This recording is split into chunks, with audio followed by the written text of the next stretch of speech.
Hello everyone, सन्चै हुनुहुन्छ? म पनि सन्चै नै छु।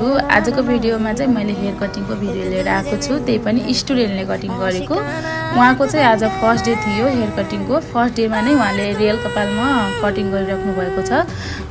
अर्को कुरा, रियल कपालमा र डमीमा के फरक छ भनेपछि डमीमा जतिसुकै पर्फेक्ट भए पनि त्यो मान्छेको कपाल हुँदैन। त्यही भएर डमीमा पर्फेक्ट भइसके पनि मान्छेको कपालमा काट्दाखेरि चाहिँ अलिकति डिफ्रेन्ट हुन्छ।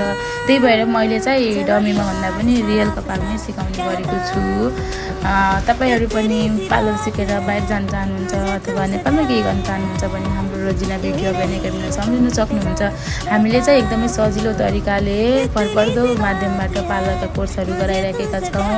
यदि इच्छुक हुनुहुन्छ भने हामीलाई सम्पर्क गर्नुहोला साथीहरू। र अर्को कुरा, बाहिर जानको लागि भिसा अप्लाईको प्रोसेसिङ हुन्छ, सबै हामीले नै गरिदिन्छौँ। पार्लरबाट राम्रो ठाउँमा भिसा लगाएर बाहिर पठाएको छौँ। आजभन्दा पहिलेको स्टुडेन्टहरू पनि बाहिर गएर राम्रो गर्नुभएको छ। र हजुरहरू पनि इच्छुक हुनुहुन्छ भने सम्पर्क गर्नुहोला।